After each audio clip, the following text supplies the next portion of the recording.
السلام علیکم۔ اب تک کی خبروں کے ساتھ میں ہوں شاہد افراز خان۔ سب سے پہلے اہم خبروں کا خلاصہ۔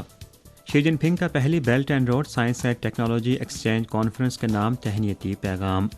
ہانگ کانگ کے حکومتی اہلکاروں پر پابندیوں کے امریکی سیاستدانوں کے بیانات اپنے پاؤں پر خود کلہاڑی مارنے کے مترادف ہیں۔ چین کی ریاستی کونسل کے دفتر برائے امور ہانگ کانگ و مکاؤ کے ترجمان۔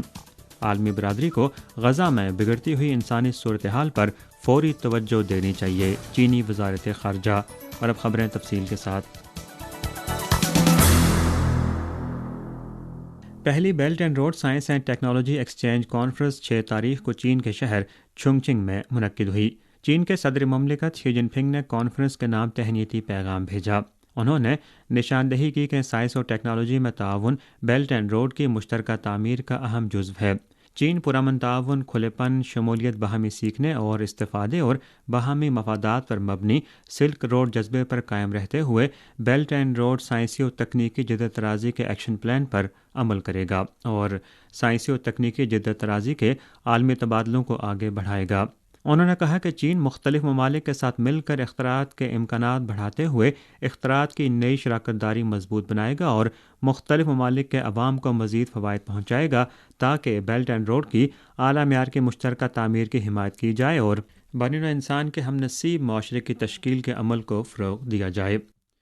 6 تاریخ کو چین کے جنوب مغربی شہر چونگچنگ میں پہلی بیلٹ اینڈ روڈ سائنس اور ٹیکنالوجی ایکسچینج کانفرنس کا آغاز ہوا۔ معاشی ترقی کو فروغ دینے، لوگوں کے ذریعہ معاش کو بہتر بنانے اور عالمی چیلنجز سے نمٹنے میں ایک کلیدی قوت کے طور پر سائنس اور ٹیکنالوجی اور اختراعات بیلٹ اینڈ روڈ انیشیٹو کا ایک اہم شعبہ ہے اور یہ تمام ممالک کے لیے مشترکہ دلچسپی کی ایک اہم سمت بھی ہے۔ پچھلی دہائی کے دوران چین نے بیلٹ اینڈ روڈ انیشیٹو میں شریک 80 سے زائد ممالک کے ساتھ سائنسی اور تکنیکی تعاون پر بین الاقوامی معاہدوں پر دستخط کیے ہیں اور 50 سے زائد ممالک کے ساتھ علمی اثاثہ جات کا تعاون قائم کیا ہے۔ کانفرنس میں پہلی مرتبہ innovation silk road development report جاری کی گئی اور پہلی مرتبہ belt and road signs, technology اور انوویشن کا وزارتی اجلاس منعقد ہوا۔ 20 سے زائد ممالک کے وزارتی سطح کے مہمانوں نے جدت طرازی کی پالیسیوں پر گہرائی سے مشاورت اور تبادلہ خیال کیا۔ مشترکہ طور پر سائنس اور ٹیکنالوجی تعاون کے ترقیاتی راستے کی منصوبہ بندی کی اور سائنس اور ٹیکنالوجی کی جدت طرازی کے لیے مزید قریبی شراکت داری کو فروغ دیا۔ کانفرنس میں 80 سے زائد ممالک اور عالمی تنظیموں کے 300 سے زائد اہم غیر ملکی مہمانوں اور تقریباً 500 ملکی ماہرین، اسکالرز اور کاروباری افراد نے شرکت کی۔ رواں سال چین کے اصلاحات اور کھلے پن کی 45ویں سالگرہ اور بیلٹ اینڈ روڈ انیشیٹو کی 10ویں سالگرہ ہے۔ خصوصی اہمیت کے حامل اس سال میں چھٹی ایکسپو شیڈول کے مطابق 5 تاریخ کو شروع ہوئی۔ اس بار چین کے صدر مملکت شی جن پنگ نے چائنا انٹرنیشنل امپورٹ ایکسپو کے مستقبل کی ترقی کے لیے جن توقعات کا اظہار کیا ہے وہ یہ ہیں: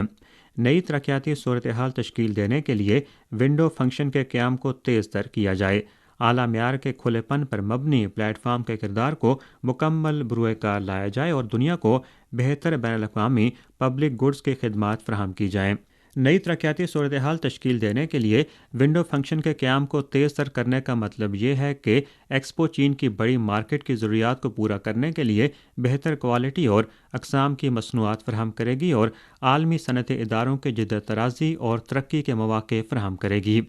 رواں سال کی ایکسپو میں چین نے درآمدات کو فعال طور پر بڑھانے، آزمائشی فری ٹریڈ زون اور ہائنان فری ٹریڈ پورٹ جیسے مزید اعلیٰ معیار کے اوپن پلیٹ فارمز کی تعمیر سمیت متعدد اقدامات کی تجویز پیش کی جو ملٹی نیشنل انٹرپرائزز کے لیے بہتر ترقیات کا تجربات لائیں گے اور ایکسپو اعلیٰ معیار کے کھلے پن کو فروغ دینے کے پلیٹ فارم کے طور پر اپنا کردار مکمل طور پر ادا کرے گی۔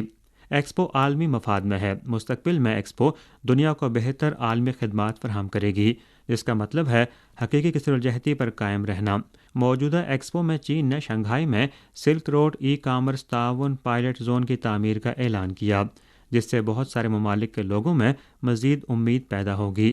اگلے 5 سالوں میں چین کی اشیاء کی تجارت اور خدمات کی تجارت کا درآمدی اور برآمدی حجم بترتیب 32 ٹریلین اور 5 ٹریلین امریکی ڈالر سے تجاوز رہنے کی توقع ہے۔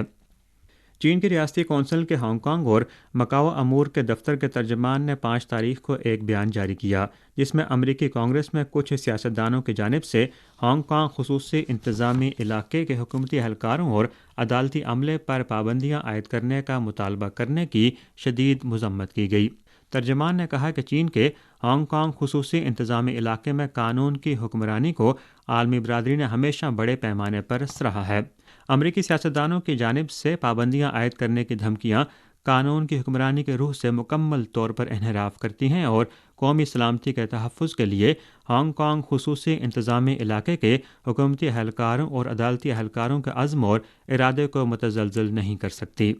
ہانگ کانگ معاشرے کی متعلقہ تنظیموں اور نمائندوں نے ہانگ کانگ کے عدالتی اداروں کے آزادانہ آپریشن میں امریکی سیاستدانوں کی مداخلت کی مذمت کی ہے اور قومی سلامتی اور ہانگ کانگ کی قانون کی حکمرانی کے تحفظ میں ہانگ کانگ کے حکومتی اہلکاروں اور عدالتی عملے کی حمایت کا اظہار کیا ہے۔ ترجمان نے اس بات پر زور دیا کہ مرکزی حکومت ہانگ کانگ خصوصی انتظامی علاقے میں ہانگ کانگ کے قومی سلامتی کے قانون کے جامع اور درست نفاذ کی مضبوطی سے حمایت کرتی ہے اور ہانگ کانگ خصوصی انتظامی علاقے میں سرکاری اہلکاروں اور عدالتی عملے کے جائز حقوق اور مفادات کا مکمل تحفظ کرتی ہے۔ چینی وزارت خارجہ کے ترجمان وانگ ونبن نے 6 تاریخ کو یومیہ پریس کانفرنس میں فلسطین اسرائیل تنازع سے جنم لینے والی ابتر انسانی صورتحال کے حوالے سے سوال کا جواب دیتے ہوئے کہا کہ تنازع کے موجودہ دور میں 11,000 سے زائد ہلاکتیں ہو چکی ہیں اور غزہ کی پٹی میں تباہ کن انسانی صورتحال پیدا ہوئی ہے جو عالمی تعلقات کے بنیادی اصولوں کی خلاف ورزی ہے۔ ترجمان نے نشاندہی کی کہ UN کے جنرل اسمبلی کے حالیہ ہنگامی خصوصی اجلاس نے بھاری اکثریت سے ایک قرارداد منظور کی جس میں متعلقہ فریقوں سے قانون کے مطابق فوری طور پر جنگ بندی کا مطالبہ کیا گیا۔ عالمی انسانی قانون کے مطابق تمام عام شہریوں، شہری تنصیبات اور افرادی عملے اور تنصیبات کا احترام اور تحفظ کیا جائے گا اور 2 ریاستی حل کا اعادہ کیا گیا۔ یہ عالمی برادری کی مضبوط آواز کی عکاسی کرتی ہے۔ وانگ بنبن نے کہا کہ سلامتی کونسل کے موجودہ چیئرمین ملک کی حیثیت سے چین فلسطین میں امن کی بحالی کے لیے اپنی پوری کوشش کرے گا اور تنازع میں ثالثی تناؤ کو کم کرنے اور فلسطین کے مسئلے کو 2 ریاستی حل کی راہ پر واپس لانے کے لیے عالمی برادری کے ساتھ مل کر کام کرے گا۔ فلسطینی وزارت صحت کے مطابق 5 تاریخ تک غزہ کی پٹی میں ہلاکتوں کی تعداد 9,700 سے تجاوز کر چکی ہے، جبکہ مغربی کنارے میں ہلاکتوں کی تعداد 153 ہے۔ اسرائیلی میڈیا نے اسرائیلی وزارت صحت کے حوالے سے بتایا کہ تنازع کے موجودہ دور میں اسرائیل کے 1400 سے زائد افراد ہلاک ہو چکے ہیں۔ اسرائیلی وزارت دفاع کے ترجمان نے 5 تاریخ کو کہا کہ اسرائیلی فوج نے اسی دن غزہ کی پٹی کے خلاف مشترکہ فوجی آپریشن کر کے غزہ کی پٹی کو 2 حصوں میں تقسیم کر دیا ہے۔ 5 تاریخ کی رات کو اسرائیلی فوج نے غزہ شہر کے شمال اور شمال مغرب میں مزید شدید فضائی حملے کیے اور اسی دن غزہ کی پٹی میں انٹرنیٹ اور مواصلاتی خدمات ایک بار پھر معطل ہو گئیں۔ فلسطینی خبر رساں ادارے کی 5 تاریخ کو جاری ہونے والی ایک رپورٹ کے مطابق اسرائیل نے 4 تاریخ کی رات کو مغازی پناہ گزین کیمپ پر بمباری کی جس کے باعث 51 افراد ہلاک ہوئے جن میں زیادہ تر خواتین اور بچے ہیں۔ فلسطین کے صدر محمود عباس نے 5 تاریخ کو مغربی کنارے کے شہر رام اللہ میں امریکی وزیر خارجہ اینٹنی بلنکن سے ملاقات کے موقع پر اپیل کی کہ تباہ کن تنازع کو فوری طور پر ختم کیا جائے اور کہا کہ اسرائیل کو موجودہ صورتحال کی مکمل ذمہ داری لینی چاہیے۔ 5 تاریخ کو ٹائمز آف اسرائیل کی رپورٹ کے مطابق اسرائیلی وزیراعظم بنجمن نیتن یاہو نے اسی دن اس بات کا اعادہ کیا کہ اسرائیل اس وقت تک جنگ بندی پر راضی نہیں ہوگا جب تک حماس اپنے زیر حراست اسرائیلی اہلکاروں کو رہا نہیں کرتی۔ سعودی وزارت توانائی نے 5 تاریخ کو ایک بیان جاری کرتے ہوئے کہا کہ سعودی عرب دسمبر میں رضاکارانہ طور پر 10 لاکھ بیرل یومیہ پیداوار میں کٹوتی کا نفاذ جاری رکھے گا